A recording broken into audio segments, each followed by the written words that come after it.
Selamat pagi Bapak Ibu sekalian, orang tua dari siswa kelas 10, 11, dan 12 SMK Kristen Harapan Sejati. Salam sehat dan salam sejahtera. Saya berharap kita semua dalam keadaan yang sehat di masa-masa yang tidak mudah ini. Saya yakin Bapak Ibu tetap akan bersama-sama dengan sekolah mendorong agar para siswa masuk ke sekolah dengan antusias. Bapak Ibu, karena kondisi juga tidak memungkinkan untuk kita bertatap muka, maka perkenalkan saya dari Sekolah Kristen Harapan Sejati ingin bertatap muka secara virtual dengan Bapak Ibu sebagai pembuka dari periode tahun ajaran 2021-2022 di sekolah ini. Saya berharap dan berdoa suatu saat nanti kita bisa bertemu secara tatap muka. Pada saat ini saya ingin kembali menginformasikan mengenai visi dan misi dari sekolah SMK Kristen Harapan Sejati ini dibentuk. Kalau kita perhatikan di belakang kita ini, bahwa visi daripada SMK Kristen Harapan Sejati atau goalnya adalah menjadi lembaga pendidikan yang berkualitas dan berkomitmen kuat dengan didasarkan kasih Kristus, sehingga dapat mengentaskan dan mentransformasi anak-anak dari keluarga prasejahtera menjadi pribadi yang berkarakter unggul, berkompetensi tinggi, dan siap menghadapi tantangan global. Artinya Bapak Ibu sekalian, bahwa anak-anak terlepas dari latar belakang background keluarga, kita percaya dan meyakini diberikan oleh Tuhan talenta dan kompetensi yang harus kita gali di sekolah ini sehingga dapat berkembang dengan luar biasa. Pemberian pengetahuan dan keterampilan bersama dengan para pendidik di sekolah kita yakini akan bisa memberikan bekal yang cukup untuk mereka dapat berkarya nanti. Kemudian juga dengan karakter yang unggul. Tentu ini adalah merupakan bagian yang sangat penting, sangat fundamental di dalam setiap pembentukan kepribadian siswa. Kita menginginkan anak-anak kita ini bisa berkembang menjadi orang yang dicari karena kualitas kepribadian mereka yang prima. Apa saja itu? Kita lihat di sini, kita mengenalnya dengan awesome character. Ada 7 kepribadian unggul yang hendak kita ajarkan dan tanamkan, yaitu integritas atau integrity, responsibility and competence atau rasa tanggung jawab dan kompetensi, willingness to do extra miles atau keinginan untuk melakukan yang terbaik bahkan lebih dari yang menjadi standar. Keempat, menjadi team player, karena kita tahu kita tidak bisa hidup sendiri. Kita harus bisa bekerja di dalam tim untuk hal-hal yang bersifat positif. Yang kelima, trustworthy and loyalty, dapat dipercaya dan setia. Ya, artinya bisa menjaga rahasia yang perlu untuk dilakukan sesuai, misalnya tidak mencontek misalnya. Ini sangat penting Bapak Ibu. Integritas dan loyalty dan kesetiaan ini sangat berkaitan erat. Terutama di masa pembelajaran daring, Bapak Ibu, kita harapkan kerjasama dari orang tua agar mengawasi putra-putrinya, sehingga mereka ini bisa melakukan pekerjaan rumahnya, PR-nya, tugas-tugas yang dibebankan dari para pengajar, maupun nanti ulangan, tes, atau apapun namanya, dengan jujur, tidak bekerja secara kelompok, tidak melakukan contek-menyontek. Nah, ini sangat penting. Kemudian juga ada kreativitas, ya, kreativitas. Kreativitas ini akan kita latih di dalam diri anak-anak kita agar mereka menjadi sosok pribadi yang mampu bersaing di dunia global. Ada banyak pembelajaran yang akan melatih mereka, membina mereka menjadi pribadi yang kreatif. Terutama nanti ketika mereka masuk di kelas 11, ada pelajaran entrepreneurship yang spesial, yang khusus ditujukan agar mereka bisa membuat usaha sendiri, agar mereka bisa menjadi pribadi yang mandiri. Kita tahu saat ini dunia ekonomi tidak menjanjikan untuk bisa dibuka lowongan pekerjaan yang banyak untuk dunia industri. Kita tahu sekarang bahwa dunia industri juga mengalami beberapa masalah dan tantangan karena adanya pandemi. Oleh karena itu, anak-anak kita perlu untuk menjadi pribadi yang kuat, yang tangguh, punya kemampuan untuk bersaing, dan juga memiliki satu kreativitas membuka usaha sendiri.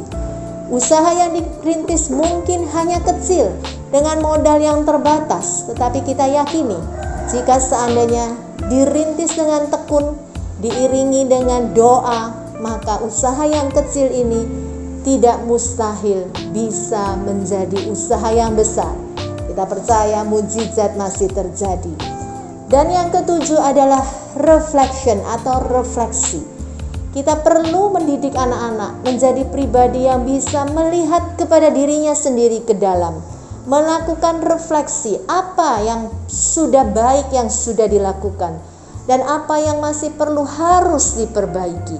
Tentu kita menjadi pribadi yang akan semakin bisa membangun diri kita sendiri dari dalam, bukan hanya bisa menerima masukan dari orang lain, tapi juga kita sendiri bisa menyadari kekurangan diri kita untuk perbaikan ke depan. Kemudian Bapak Ibu sekalian, misi. Kita masuk ke misi. Misi ini adalah cara atau jalan untuk meraih visi. Di sini adalah yang pertama, membentuk peserta didik yang mandiri, kreatif, tangguh, rendah hati, dan takut akan Tuhan. Tadi sudah saya jelaskan pada awesome character, bahwa awesome character atau kepribadian yang unggul ini juga masuk di dalam misi, dijelaskan detil di dalam misi ini. Takut akan Tuhan adalah merupakan hal yang menjadi bagian yang utama. Sekolah kita SMK Kristen Harapan Sejati mendasarkan pembelajaran dengan rasa takut akan Tuhan, karena awal hikmat adalah takut akan Tuhan. Dan di sini akan menjadikan mereka menjadi pribadi generasi muda yang bisa menjadi garam buat orang lain. Nah, nanti soal garam ini akan saya jelaskan lebih lanjut. Yang kedua, menghasilkan sumber daya manusia yang berkompeten dalam bidangnya. Kompeten artinya memiliki kemampuan yang lebih, yang baik, daripada orang lain. Di sini kita memacu anak-anak sekuat-kuatnya untuk bisa berprestasi.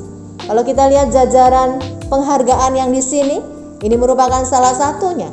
Kemudian juga ada program beasiswa dari sekolah untuk anak-anak yang berprestasi untuk bisa kuliah secara gratis, free, dengan catatan mereka memiliki pengetahuan dan keterampilan yang baik, mempertahankan ranking-ranking yang tertinggi, sekaligus karakternya harus baik. Kemudian yang ketiga, mempersiapkan peserta didik memasuki dunia usaha, dunia industri, dan mampu bersosialisasi dengan lingkungan sekitar. Tadi sudah saya sebutkan ada program entrepreneurship di sini. Program entrepreneurship ini nantinya akan membentuk anak-anak menjadi pribadi yang bisa memberkati orang lain, bisa membuka usaha sendiri buat orang lain. Kita yakini wajah-wajah anak-anak ini yang nantinya akan terpampang juga di sini nantinya untuk anak-anak ke depan itu menjadi para entrepreneur, para pengusaha. Apakah itu mungkin, Bu, di masa sekarang? Sangat mungkin, sangat mungkin. Peluang begitu besar. Tinggal bagaimana caranya? Harus bisa berinovasi. Kita tidak hanya mengamati dan meniru, tetapi juga melakukan modifikasi. Modifikasi sangat penting. Karena itu, Bapak Ibu, doronglah anak-anak untuk memiliki kemampuan berpikir kritis yang positif, sehingga kemampuan mereka melihat, mengkoneksikan antara satu fakta dengan fakta yang lain akan terbangun secara alami, terus menerus, ya, sehingga ketika menghadapi tantangan di dunia usaha sudah tidak menjadi masalah lagi. Dan yang keempat adalah mengajar peserta didik memiliki kecerdasan spiritual, emosional, sosial, dan intelektual. Artinya apa? Kita akan menjadikan anak-anak menjadi garam. Para siswa SMK Kristen Harapan Sejati harus menjadi garam. Apa itu garam? Garam adalah singkatan dari generasi yang berakar di dalam Kristus. Itu G-nya. A-nya adalah antusias bertumbuh secara intelektual.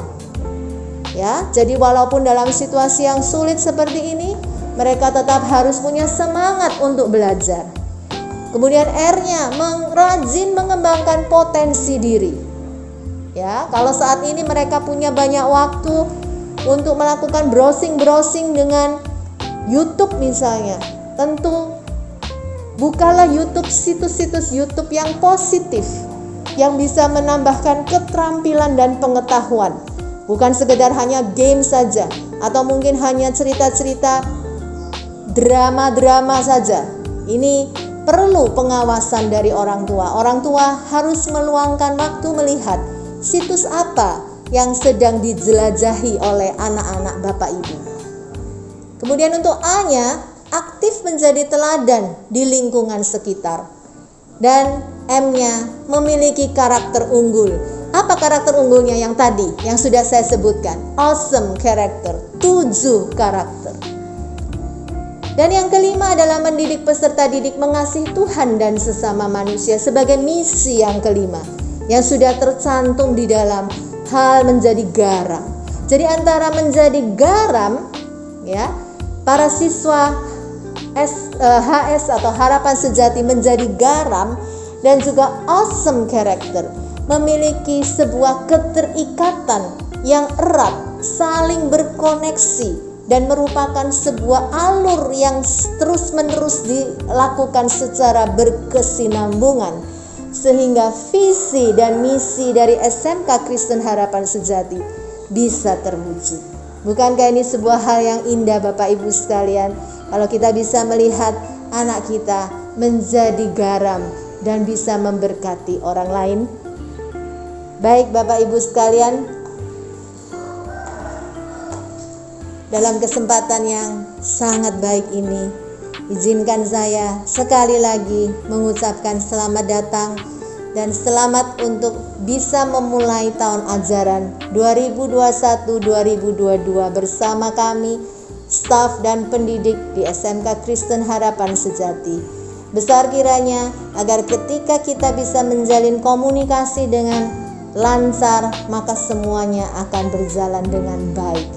Bapak Ibu bisa menghubungi saya atau para pendidik melalui WA sekolah atau handphone sekolah, ataupun melalui WA group yang sudah dibentuk oleh wali kelas.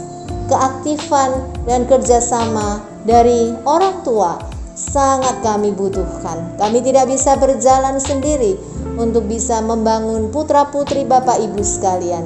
Oleh karena itu, tolong menerima uluran tangan kami, dan kita akan bersama-sama bergandengan tangan untuk membawa anak-anak menyongsong masa depan mereka yang cerah di masa depan.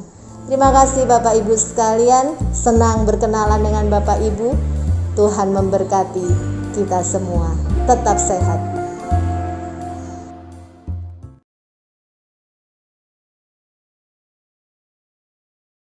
Selamat siang Bapak Ibu, wali murid atau orang tua murid, siswa-siswi SMK Kristen Harapan Sejati kelas 10, 11, dan 12 yang saya kasihi di dalam Tuhan Yesus Kristus. Shalom. Pada siang hari ini kita bertemu lagi Bapak Ibu di dalam acara parenting yang tujuannya adalah untuk memperkenalkan kurikulum SMK Kristen Harapan Sejati Surabaya. Namun sebelum kita bahas lebih lanjut tentang kurikulum di SMK Kristen Harapan Sejati Surabaya, pertama-tama perkenalkan saya, nama saya Sutekat Baim. Di SMK ini saya bertindak selaku Wakil Kepala Sekolah bidang kurikulum. Untuk selanjutnya Bapak Ibu, mari kita sama-sama belajar tentang kurikulum yang berlaku di SMK Kristen Harapan Sejati Surabaya dengan menyaksikan tayangan slide per slide yang akan saya tayangkan pada siang hari ini.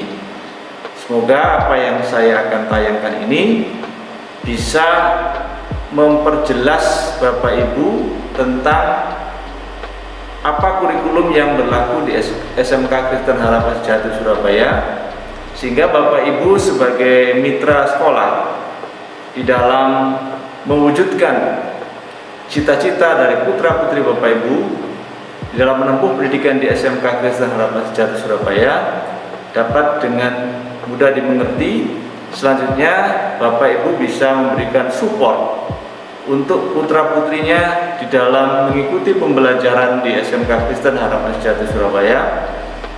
Apalagi pada masa-masa sekarang ini Bapak Ibu, karena pandemi corona yang masih belum mereda, maka pembelajaran kita dilaksanakan secara online. Oleh karena itu Bapak Ibu, sangat diharapkan bantuan Bapak Ibu untuk memberikan motivasi dan ikut mengawasi proses pembelajaran putra-putri Bapak Ibu di dalam proses pembelajaran secara online, karena diperlukan disiplin yang tinggi Bapak Ibu untuk dapat mencapai apa yang dicita-citakan oleh putra-putri Bapak Ibu, sekaligus apa yang dicita-citakan oleh Bapak Ibu sekalian selaku wali murid atau para orang tua siswa. Mari Bapak Ibu kita saksikan tayangan ini. Selamat menyaksikan. Baik Bapak Ibu, kita lihat bersama-sama slide yang akan saya paparkan ini berkaitan dengan kurikulum di SMK Kristen Harapan Sejati Surabaya. Bapak Ibu yang saya kasihi di dalam Tuhan Yesus Kristus, SMK Kristen Harapan Sejati Surabaya pada tahun pelajaran 2021 sampai dengan 2022 membuka 3 program keahlian. Yang pertama akuntansi dan keuangan lembaga, yang kedua teknik elektronika industri atau TEI, yang ketiga otomatisasi tata kelola perkantoran atau OTKP, yang saat ini tinggal di kelas 11 dan 12, karena mulai tahun pembelajaran ini kita belum menerima untuk program OTKP. Nah, selanjutnya Bapak Ibu, apa tujuan dari kompetensi keahlian akuntansi ini bagi Bapak Ibu yang putra-putrinya mengambil jurusan akuntansi dan keuangan lembaga? Tujuan yang ingin kita capai adalah yang pertama, membekali peserta didik dengan keterampilan dan pengetahuan serta sikap agar kompeten di bidang 1. administrasi keuangan, 2. tata kelola akuntansi dan perbankan, 3. pengelolaan laporan keuangan, 4. tata kelola persediaan dan pergudangan, dan yang terakhir adalah memiliki wawasan entrepreneur. Bapak Ibu, ini yang menjadi juga unggulan program sekolah kami mulai tahun ini, mulai tahun yang lalu Bapak Ibu, kami telah menyelenggarakan program entrepreneurship mulai kelas 10, kelas 11, 10, 11, dan 12. Mulai tahun pelajaran 2020-2021. Tujuannya adalah bahwa selain mempersiapkan anak-anak didik kita untuk menjadi tenaga-tenaga terampil di bidang keuangan, juga kepada para siswa diharapkan memiliki jiwa entrepreneur yang pada akhirnya jika wawasan entrepreneurship ini sudah dikuasai, maka anak didik kita bisa menjadi wirausaha yang baru yang dapat menunjang akan kehidupannya di masa depan. Yang kedua, program keahlian teknik elektronika industri. Kompetensi keahlian ini memiliki dua tujuan. Yang pertama, mendidik peserta didik dengan keahlian dan keterampilan dalam kompetensi keahlian teknik elektronika industri agar dapat bekerja baik secara mandiri atau mengisi lowongan pekerjaan yang ada di dunia usaha dan industri sebagai tenaga kerja tingkat menengah. Tujuan yang kedua adalah mendidik peserta didik agar mampu memilih karir, berkompetisi, dan mengembangkan sikap profesional dalam kompetensi keahlian teknik elektronika industri. Demikian tujuan dari kompetensi keahlian teknik elektronika industri. Dan yang ketiga, sekali lagi program ini saat ini tinggal di kelas 11 dan kelas 12. Tujuannya adalah menghasilkan lulusan di bidang administrasi perkantoran yang berkualitas dan bermanfaat bagi pengembangan masyarakat dan ilmu pengetahuan teknologi di bidang administrasi perkantoran. Nah, setelah kita ketahui bersama tujuan dari masing-masing program keahlian yang diikuti oleh putra-putri Bapak Ibu sekalian, tentunya kita ingin tahu untuk mencapai keahlian-keahlian yang dimaksud, tentu anak-anak didik kita harus diberi mata pelajaran-pelajaran yang mendukung tercapainya tujuan dari masing-masing kompetensi keahlian tersebut. Mari kita akan lihat yang pertama dulu Bapak Ibu, yaitu struktur kurikulum. Yang pertama, bahwa baik di program keahlian akuntansi, program keahlian teknik elektronika industri, maupun program keahlian otomatisasi tata kelola perkantoran, semuanya wajib mengikuti yang namanya kelompok muatan nasional. Jadi sama di ketiga jurusan tersebut, mata pelajarannya terdiri dari 6. Yang pertama, pendidikan agama dan budi pekerti. 3 itu artinya 3 jam per minggu. Kemudian pendidikan Pancasila dan kewarganegaraan, bahasa Indonesia, matematika, sejarah Indonesia, dan bahasa Inggris. Ini semua akan diikuti oleh ketiga kompetensi keahlian yang ada. Kemudian yang kedua, kelompok B atau muatan kewilayahan. Mata pelajaran ini juga wajib diikuti oleh ketiga kompetensi keahlian yang ada di sekolah ini. Nah, apa saja mata pelajarannya? Mata pelajarannya adalah seni budaya, pendidikan jasmani, olahraga dan kesehatan, atau lebih dikenal oleh anak-anak itu PJOK. Dan yang ketiga adalah bahasa Jawa. Sekarang kita masuk kepada mata pelajaran khusus Bapak Ibu. Ya. Kelompok C disebut dengan kelompok C, yaitu peminatan program keahlian akuntansi. Ada 2 kelompok mata pelajaran ini. Yang pertama disebut dengan kelompok C1 atau dasar bidang keahlian. Itu ada 3 mata pelajaran. Yang pertama adalah simulasi digital, yang kedua ekonomi dan bisnis, yang ketiga administrasi umum, dan yang keempat ilmu pengetahuan alam. Sedangkan untuk dasar program keahlian akuntansi itu ada 3 mata pelajaran. Maaf Bapak Ibu, ada 4 mata pelajaran. Yang pertama akuntansi dasar, yang kedua etika profesi,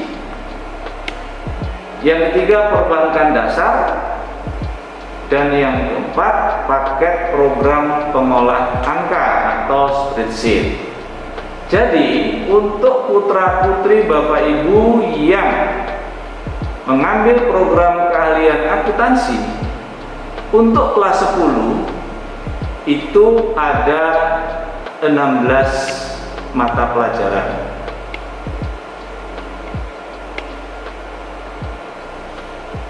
Sedangkan mata pelajaran peminatan program teknik elektroindustri, sebagaimana juga tadi di program keahlian akuntansi, maka di kelompok TEI ini juga dibedakan menjadi 2. C1 adalah dasar bidang keahlian, C2 adalah dasar program keahlian. Untuk mata pelajaran dasar bidang keahlian ada 3 mata pelajaran, yaitu simulasi digital 3 jam per minggu, fisika 3 jam per minggu, dan kimia 3 jam per minggu. Sedangkan untuk dasar program keahlian itu ada kerja bengkel dan gambar teknik 4 jam per minggu, dasar listrik dan elektronika 5 jam per minggu, serta yang terakhir teknik pemrograman mikroprosesor dan mikrocontroller yang per minggunya 3 jam.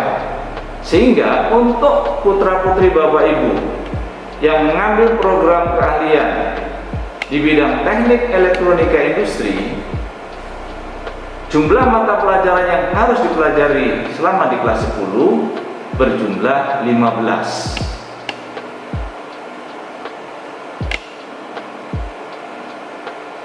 Selanjutnya untuk paket keahlian, mata pelajaran ini hanya dipelajari ketika putra-putri Bapak Ibu berada di kelas 11 dan 12. Jadi sekali lagi mata pelajaran paket keahlian ini hanya dipelajari di kelas 11 dan 12. Nah, untuk akuntansi yang merupakan paket keahliannya terdiri dari 6 mata pelajaran, yaitu praktik akuntansi perusahaan jasa dagang dan manufaktur. Di kelas 11 itu 6 jam, dan di kelas 12 jumlah jamnya 7 jam per minggu. Yang kedua praktikum akuntansi lembaga atau dikenal dengan akuntansi pemerintahan. Per jamnya per minggu adalah 4 jam, baik kelas 11 maupun kelas 12. Kemudian yang ketiga akuntansi keuangan, di kelas 11 dan 12 sama jumlah jam mapelnya, yaitu masing-masing per minggu 6 jam. Selanjutnya, karena ini zamannya digitalisasi, maka anak-anak perlu dibekali dengan kemampuan di bidang komputer akuntansi. Oleh karena itu, kepada siswa-siswi yang kelas 11 dan 12 akan mendapat pelajaran komputer akuntansi masing-masing per minggunya adalah 5 jam. Komputer akuntansi ini di SMK Kristen Harapan Sejati yang kelas 11 itu mempelajari aplikasi komputer yang disebut dengan Mayok, sedangkan yang di kelas 12 itu anak-anak akan diberikan komputer akuntansi aplikasi dari Accurate. Kemudian yang kelima administrasi pajak, per jam per minggunya adalah 3 jam. Dan yang terakhir produk kreatif dan kewirausahaan, untuk menunjang tadi tujuan pembelajar, tujuan kompetensi kalian, yaitu membekali siswa dengan kewirausahaan, maka di kelas 11 dan 12 anak-anak akan mendapatkan porsi 5 5 jam per minggu. Selanjutnya untuk paket kalian teknik elektronika industri, ini juga kelas 11 dan 12, itu juga sama 6 mata pelajaran. Yang pertama mikroprosesor dan mikrokontroler, masing-masing 7 jam, hanya diberikan di kelas 11. Kemudian untuk yang kedua, penerapan rangkaian elektronika itu diberikan di kelas 11 dan 12, masing-masing 6 jam mata pelajaran. Kemudian sistem pengendalian elektronik itu di kelas 11 dan 12, kelas 11 7 jam per minggu, di kelas 12 itu 6 jam per minggu. Berikutnya pengendali sistem robotik, di kelas 11 4 jam per minggu, di kelas 12 6 jam per minggu. Yang kelima pembuatan, perbaikan, dan pemeliharaan peralatan elektronika, itu hanya diberikan di kelas 11. Jadi mata pelajaran ini membekali anak untuk bisa istilahnya mereparasi peralatan-peralatan elektronika, itu baru diberikan di kelas 12. Dan yang terakhir, produk kreatif dan kewirausahaan per minggunya adalah 7 jam dan 8 jam untuk kelas 12. Demikian untuk paket kalian atau bidang kalian teknik elektronika industri kelas 11 dan 12. Selanjutnya kita akan lihat mata pelajaran untuk putra-putri Bapak Ibu yang mengambil program kalian administrasi perkantoran atau disebut dengan OTKP. Yang pertama, otomatisasi tata kelola pegawaian, 6 jam di kelas 11 dan 7 jam di kelas 12. Yang kedua, otomatisasi tata kelola keuangan, di kelas 11 dan kelas 12 sama porsinya, yaitu masing-masing 6 jam mata pelajaran per minggu. Ketiga, otomatisasi tata kelola sarana dan prasarana, masing-masing juga 6 jam. Yang keempat, otomatisasi tata kelola humas dan keprotokolan, itu masing-masing juga 6. Dan yang terakhir, produk kreatif dan kewirausahaan. Demikian Bapak Ibu dan saudara-saudara sekalian,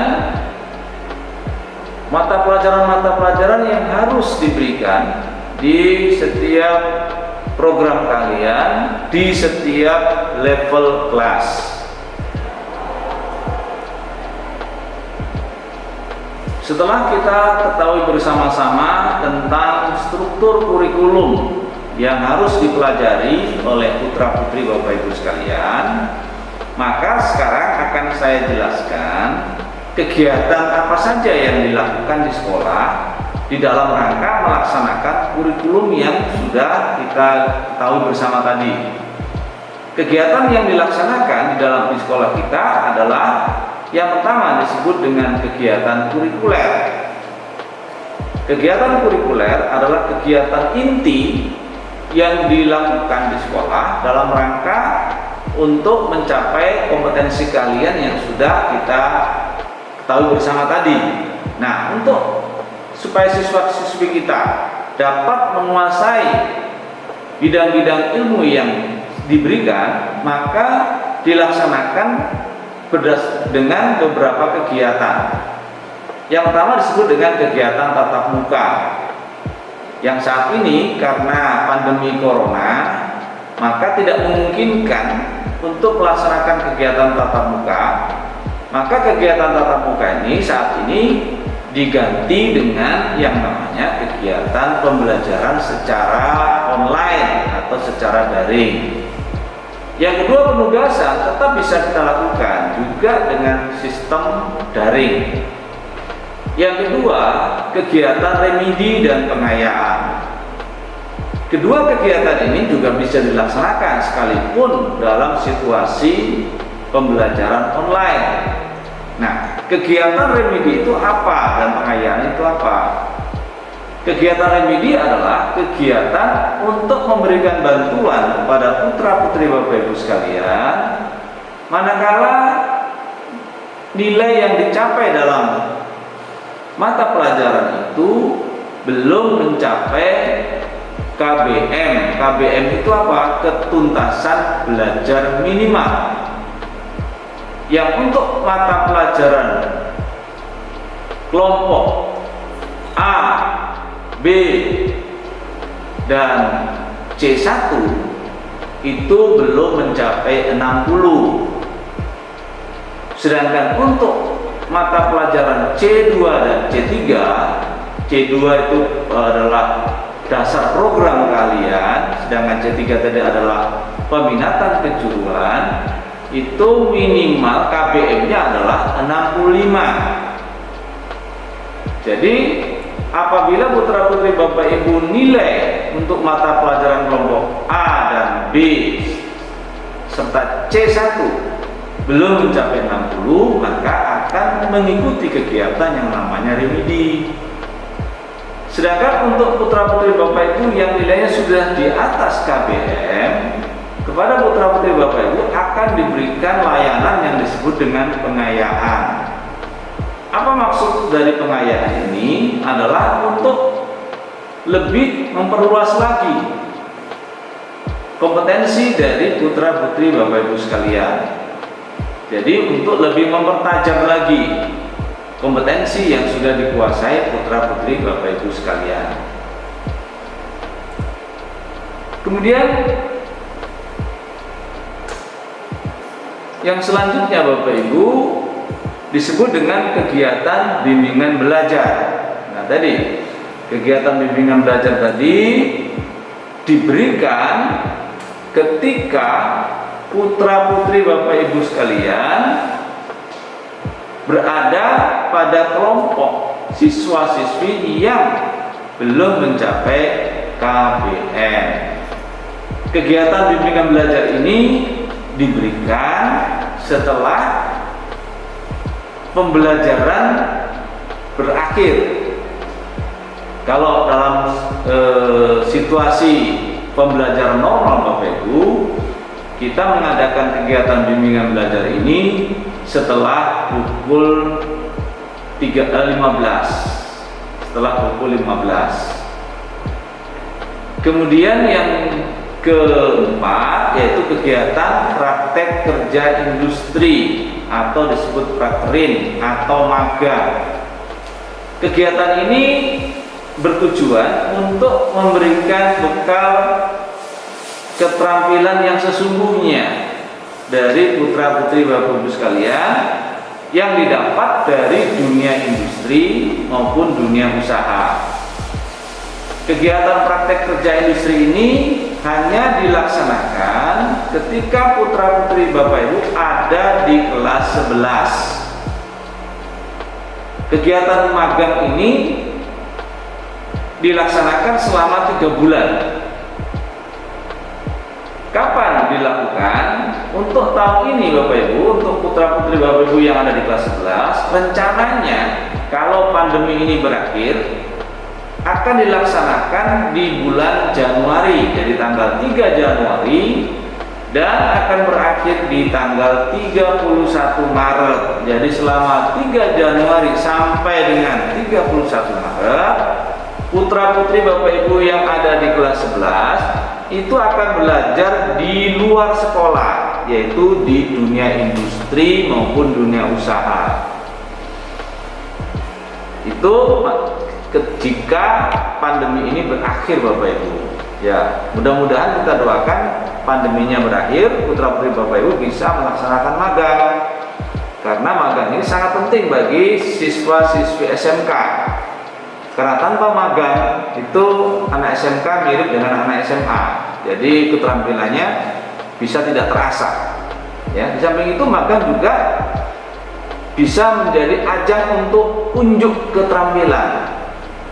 Siapa tahu nanti ketika perusahaan di mana dia magang itu tertarik dengan keahlian putra-putri Bapak Ibu, mungkin selepas dari kelas 12 putra-putri Bapak Ibu akan direkrut untuk menjadi tenaga kerja di tempat putra-putri Bapak Ibu magang.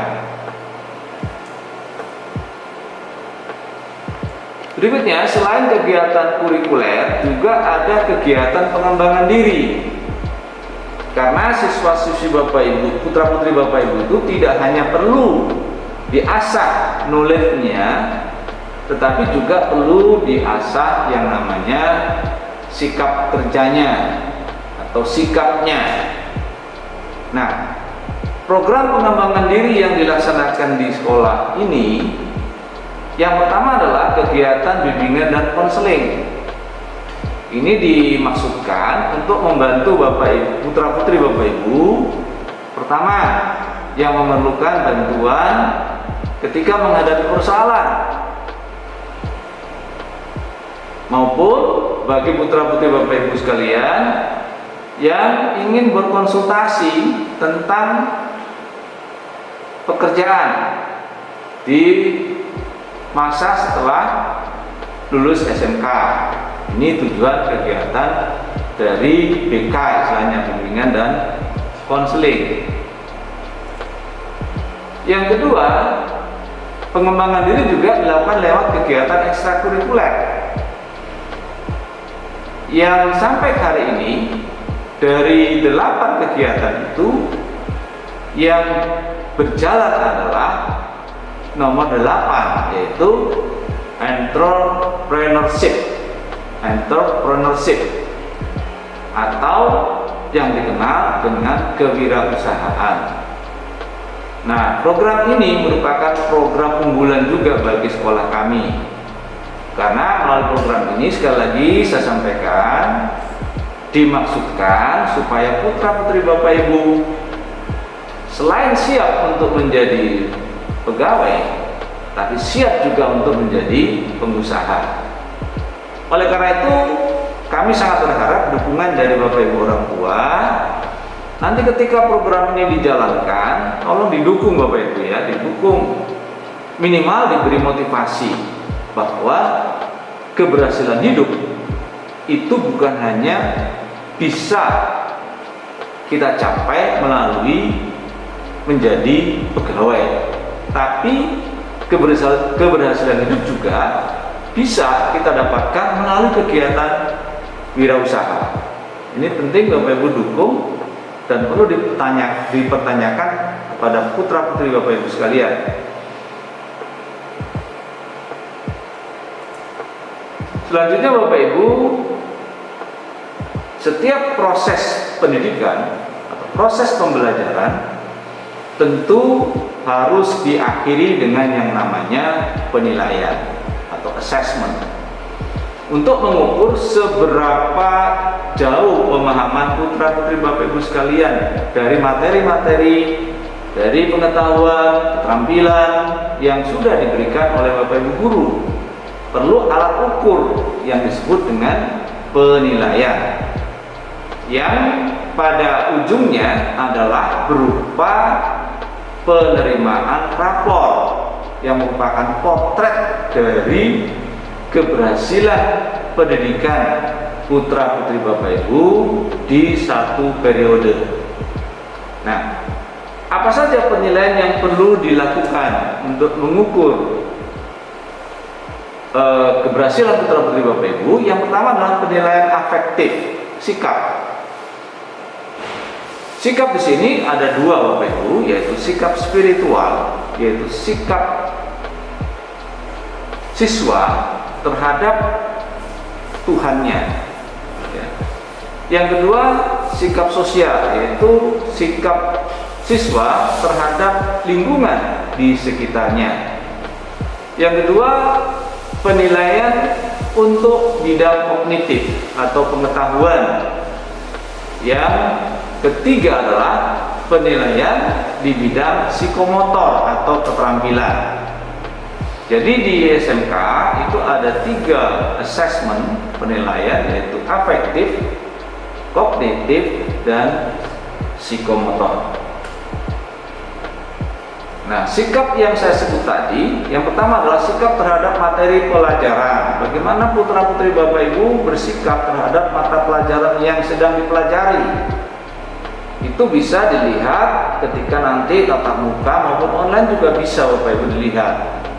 Apakah putra-putri Bapak itu bersemangat, punya semangat yang tinggi untuk mengikuti pembelajaran itu, ataukah sikapnya ogah-ogahan. Ya, itu Bapak Ibu bisa amati di rumah. Yang kedua, sikap siswa terhadap guru atau pengajarnya.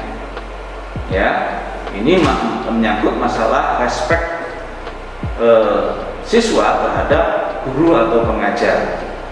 Apakah putra-putri Bapak Ibu itu menghormati Bapak Ibu guru pengajar atau tidak? Tentunya itu bisa dilihat kalau secara daring, dilihat dari seberapa patuh putra-putri Bapak Ibu di dalam mengikuti atau memenuhi segala yang diinstruksikan oleh Bapak Ibu guru pengajar. Itu bisa dilihat dari situ. Yang ketiga, sikap terhadap proses pembelajaran. Nah, Bapak Ibu, di dalam proses pembelajaran daring, kami Bapak Ibu guru kan tidak bisa melihat secara langsung.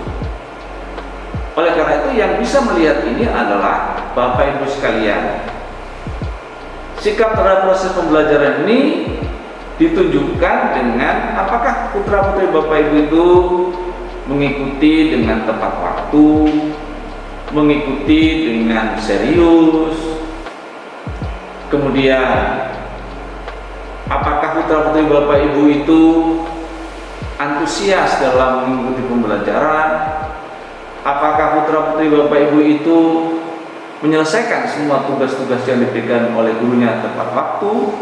Itu bisa kita gunakan untuk menilai sikap terhadap proses pembelajaran. Atau sebaliknya Bapak Ibu, putra-putri Bapak Ibu dalam proses pembelajaran itu mengikutinya dengan tidak sungguh-sungguh. Yang keempat, sikap berkaitan dengan nilai atau norma yang berhubungan dengan suatu materi pelajaran. Demikian Bapak Ibu untuk penilaian yang kita laksanakan di SMK Kristen Harapan Sejati Surabaya. Kemudian tadi saya sebut ada penilaian sikap. Ya, bagaimana cara Bapak Ibu guru dalam menilai sikap siswa? Bapak Ibu guru bisa menilai sikap siswa itu melalui observasi.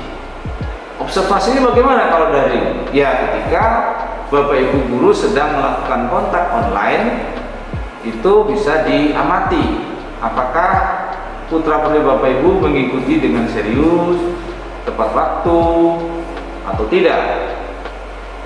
Itu bisa lewat pembelajaran dengan menggunakan Google Meet misalnya, atau menggunakan video call, atau bisa menggunakan Zoom. Itu bisa diamati oleh Bapak Ibu guru. Kemudian yang kedua, penilaian diri, self assessment. Jadi yang menilai nanti ini adalah putra-putri Bapak Ibu sendiri melalui beberapa kuesioner yang akan diberikan. Yang ketiga, penilaian sejawat atau peer assessment dan jurnal. Jadi penilaian sikap putra-putri Bapak Ibu sekalian, selain oleh dirinya sendiri, juga kami dapat meminta penilaian dari temannya, ya, tentang bagaimana sikap putra-putri Bapak Ibu. Jadi ada 3 pilar. Yang pertama guru, yang kedua diri sendiri, yang ketiga adalah teman sejawat. Teman sejawat itu teman satu kelas Bapak Ibu, dan jurnal. Nah, jurnal ini baru bisa dilakukan ketika pembelajarannya dengan tatap muka. Kemudian penilaian kompetensi pengetahuan. Nah, kalau pengetahuan Bapak Ibu, maka asesmennya dilakukan dengan pertama menggunakan tes tulis. Tes tulis itu yaitu lewat penilaian harian atau sering dikenal dengan oleh siswa itu ulangan harian. Setiap satu kompetensi dasar selesai, biasanya diadakan ulangan harian, atau 2 kompetensi dasar diadakan ulangan harian. Kemudian yang kedua, penilaian akhir semester itu dilaksanakan setelah 5 bulan putra-putri Bapak Ibu belajar itu dilaksanakan yang namanya PAS atau penilaian akhir semester. Kalau pada zaman dulu disebut dengan ulangan semester. Kemudian yang berikutnya, selain tes tulis juga ada tes lisan. Ya, tes lisan ini lewat quiz yang dilakukan oleh Bapak Ibu guru dengan menggunakan program Google Meet. Itu bisa lakukan tes lisan. Dan penugasan itu bisa diberikan oleh Bapak Ibu guru lewat, kalau daring ya lewat bermacam-macam media, bisa lewat chat WA, bisa lewat cam scanner, bisa lewat PowerPoint dan lain sebagainya. Itu penilaian kompetensi pengetahuan. Nah, perlu Bapak Ibu ketahui bahwa bobot untuk penilaian harian dan tugas itu bobotnya sama Bapak Ibu. Oleh karena itu, tolong disampaikan ke putra-putrinya, jangan sampai menunda-nunda menyelesaikan tugas yang diberikan guru.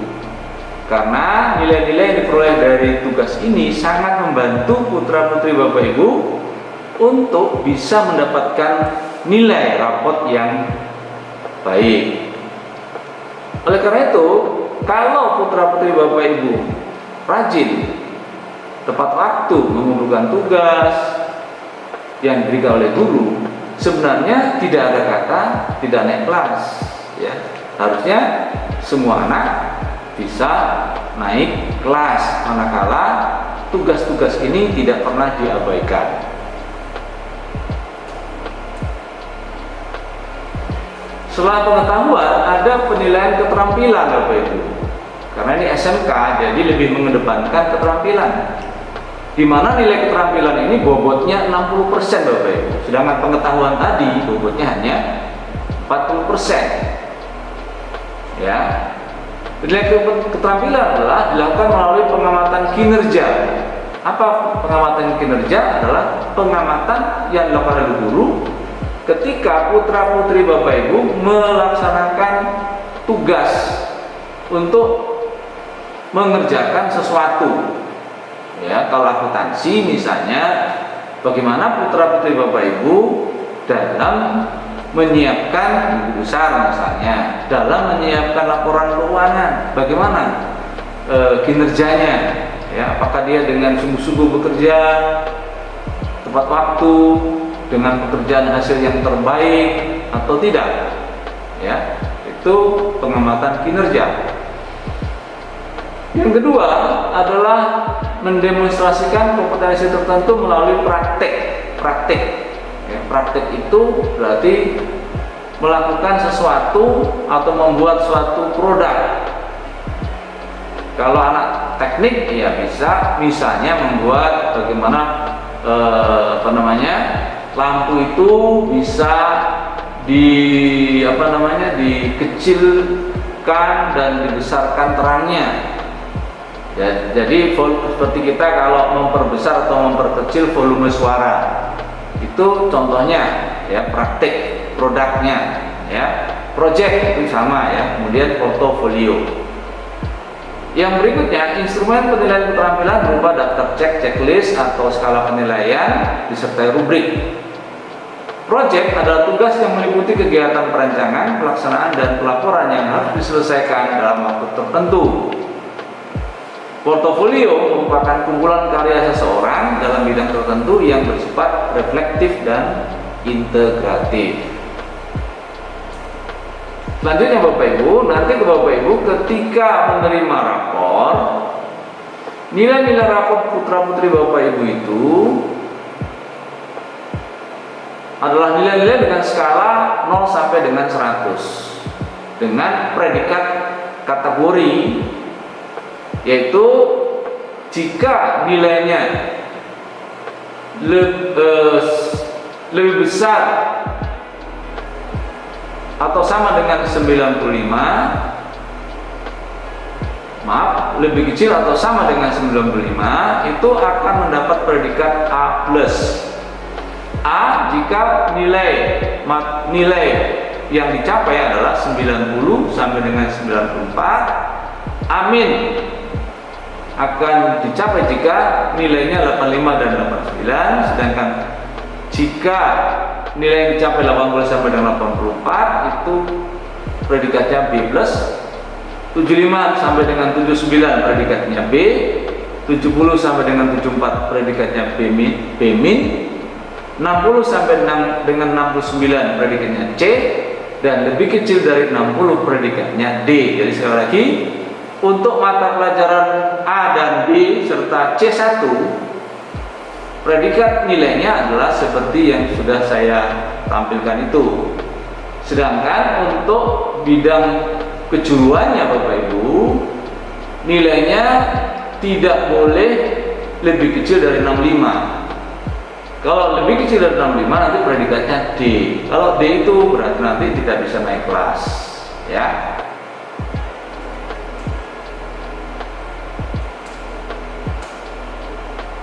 Ini contoh Bapak Ibu nilai pengetahuan di raport, ya. Untuk nama siswa yang misalnya bernama Gilang, itu ada nilai harian. Ada 3 kali ulangan itu, 76, 78, dan 80.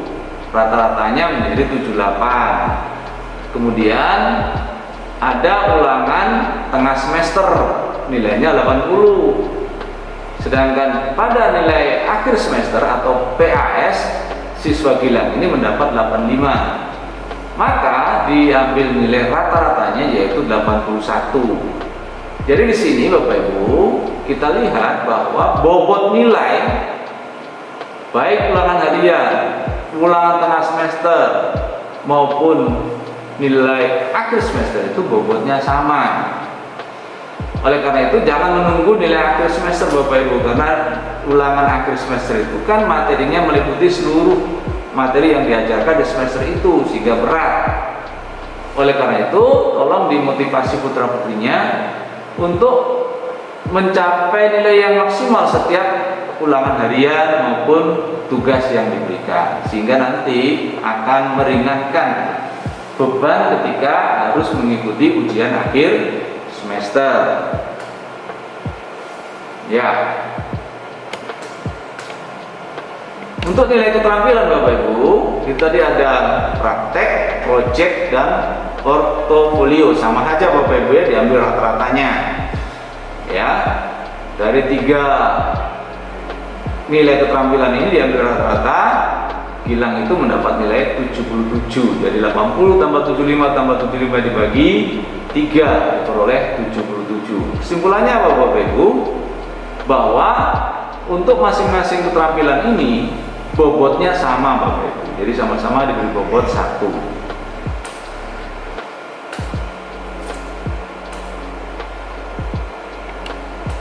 Untuk nilai sikap Bapak Ibu, nilai sikap di sini adalah berupa kualitatif Bapak Ibu. Jadi A, B, C, dan D, ya. A itu sangat baik, B itu baik, C itu cukup. Namun dalam sistem pendidikan di Indonesia, termasuk di SMK Kristen Harapan Sejati, sikap siswa minimal harus baik untuk bisa naik kelas. Kalau sikap siswanya mendapatkan nilai C, maka putra-putri Bapak Ibu yang mendapatkan nilai C tersebut, sekalipun nilai pengetahuannya itu baik semua, maka putra-putri Bapak Ibu tidak bisa naik ke kelas selanjutnya.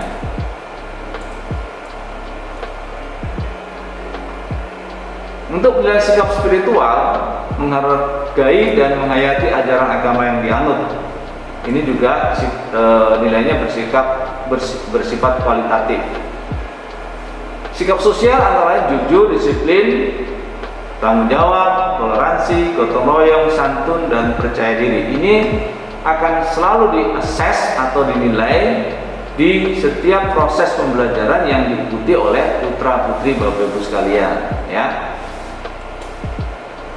Nah, nilai-nilai karakter dalam penguatan pendidikan karakter yang berlaku adalah integritas, religius, nasionalis, mandiri, dan gotong royong. Kelima pendidikan karakter ini setiap semester akan diakses dan akan dilaporkan pada saat putra-putri Bapak Ibu menerima rapor. Ini berkaitan dengan nilai-nilai karakter yang dikembangkan di sekolah ini.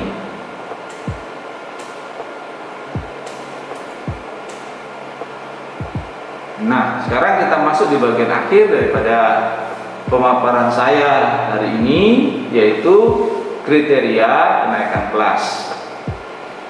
Yang pertama adalah kriteria kenaikan kelas dari kelas 10 ke kelas 11.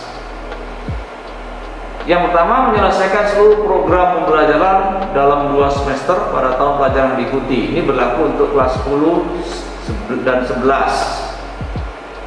2. Nilai atau deskripsi sikap. Tadi yang ada sikap spiritual dan sikap sosial, sekurang-kurangnya harus baik atau B, sesuai dengan kriteria yang ditetapkan Satuan Pendidikan. Jadi sekali lagi Bapak Ibu, nilai sikap putra-putri Bapak Ibu minimal harus baik, baik untuk sikap spiritual maupun sikap sosial. Yang ketiga, nilai pendidikan ekstrakurikuler kepramukaan sekurang-kurangnya baik. Pendidikan kepramukaan ini diselenggarakan setiap hari Jumat Bapak Ibu, ya. Jadi putra-putri Bapak Ibu harus mengikuti pendidikan kepramukaan ini dengan mencapai nilai minimal baik. Oke Bapak Ibu, setelah syarat kenaikan kelas yang ketiga, kita lanjut dengan syarat kenaikan kelas yang keempat, yaitu tidak memiliki lebih dari 2 mata pelajaran yang masing-masing nilai kompetensi pengetahuan dan atau kompetensi keterampilannya di bawah standar kompetensi minimal, atau tadi putra-putri Bapak Ibu dapat predikatnya D untuk mapel yang diikuti.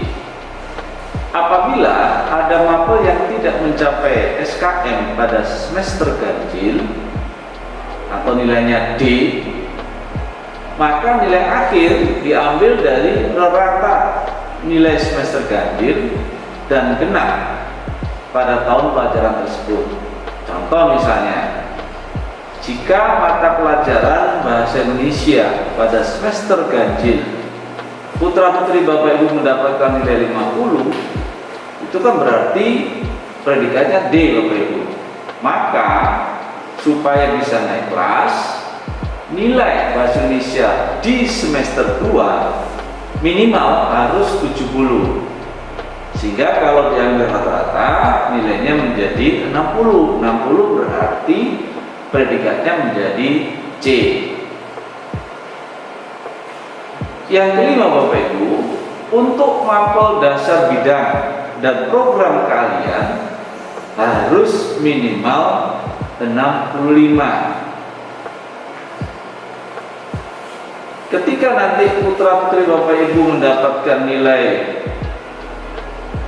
untuk bidang keahlian ini di bawah 65, misalnya saja 64, satu mapel saja yang nilainya 64 atau di bawah SKM, maka putra-putri Bapak Ibu sekalian tidak akan bisa naik ke kelas berikutnya. Kalau kelas 10 ya tidak bisa naik kelas 11, kalau kelas 11 ya tidak bisa naik ke kelas 12. Kemudian yang keenam, persentase ketidakhadiran maksimal 10% dari hari efektif. Artinya begini Bapak Ibu, putra-putri Bapak Ibu tidak boleh tidak masuk lebih dari 20 hari. Kalau putra-putri Bapak Ibu tidak masuk lebih dari 20 hari, maka tidak bisa naik ke kelas berikutnya. Yang terakhir ini untuk syarat kenaikan kelas khusus untuk kelas 11 naik ke kelas 12, yang ketujuh. Nilai praktek kerja industri yang diikuti oleh semua siswa kelas 11 minimal harus 75. Jadi harus baik. Kalau nilai praktek kerja industri atau magang itu di bawah 75, maka putra-putri Bapak Ibu yang duduk di bangku kelas 11 tidak bisa melanjutkan ke kelas 12. Jadi nilainya minimal harus 75. Demikian Bapak Ibu untuk kriteria kenaikan kelas bagi putra-putri Bapak Ibu yang ada di kelas 10 dan kelas 11. Nah, sekarang untuk putra-putri Bapak Ibu yang ada di kelas 11, ini informasi penting juga bahwa nanti di bulan September, yaitu tanggal 6 sampai dengan 9 September, seluruh siswa kelas 11 akan mengikuti yang namanya asesmen kompetensi minimal atau AKM sebagai tolak ukur keberhasilan pendidikan di SMK ini. Oleh karena itu, tolong Bapak Ibu membantu mempersiapkan putra-putrinya untuk belajar lebih giat lagi. AKM adalah pengganti UN atau ujian nasional yang dilaksanakan tidak di kelas 12 tapi di kelas 11. Berikutnya Bapak Ibu, setelah kita menyaksikan bersama-sama syarat-syarat kriteria kenaikan kelas, maka yang terakhir ini adalah syarat-syarat untuk kelulusan putra-putri Bapak Ibu yang duduk di kelas 12. Syarat yang pertama adalah memiliki nilai sikap atau perilaku dan kepribadian sekurang-kurangnya harus baik. Yang kedua, memiliki nilai raport secara lengkap sesuai dengan ketentuan yang berlaku mulai dari semester 1 sampai dengan semester 6. Tidak ada yang bolong Bapak Ibu ya. Yang ketiga, kehadiran dalam proses pembelajaran minimal 90%, itu sama dengan syaratnya kelas 10-11. Yang keempat, telah mengikuti secara penuh kegiatan ujian Satuan Pendidikan tahun pelajaran 2021-2022 atau USP dan ujian kompetensi keahlian UKK yang biasa dilaksanakan setelah selesainya ujian satuan pendidikan. Nah, rencananya ujian satuan pendidikan atau ujian sekolah itu akan dilaksanakan pertengahan Maret 2022. Jadi sekali lagi, ujian satuan pendidikan itu akan dilangsungkan di pertengahan bulan Maret tahun 2022. Syarat yang kelima, memiliki nilai akhir atau NA yang ditentukan berdasarkan perhitungan 60% dari rata-rata nilai raport semester 1 sampai dengan semester 6 dan 40% dari nilai ujian satuan pendidikan. Yang berikutnya, memiliki nilai akhir setiap mata pelajaran sekurang-kurangnya 60 kecuali untuk mapel peminatan kejuruan atau mapel program kalian. Selanjutnya, memiliki rata-rata nilai akhir seluruh mata pelajaran sekurang-kurangnya 60. Berikutnya, memiliki nilai rata-rata kompetensi kejuruan minimal 70. Jadi kalau syarat kenaikan kelas 65, maka di syarat kelulusan nilai minimalnya harus 70. Selanjutnya, telah mengikuti kegiatan praktek kerja industri atau prakerin. Jadi prakerin juga merupakan syarat untuk kelulusan. Dan yang terakhir Bapak Ibu, tidak sedang terlibat dalam tindak pidana dan narkoba. Demikian Bapak Ibu pemaparan saya tentang struktur kurikulum, tujuan pendidikan, dan terakhir adalah kriteria kenaikan kelas dan kriteria kelulusan yang diberlakukan di SMK Kristen Harapan Sejati untuk tahun pelajaran 2021-2022. Semoga pemaparan ini bisa membantu pemahaman Bapak Ibu, orang tua maupun wali siswa di dalam mendorong putra-putrinya, di dalam memberikan motivasi bagi putra-putrinya untuk mengikuti pembelajaran dengan sungguh-sungguh dan dengan penuh sukacita.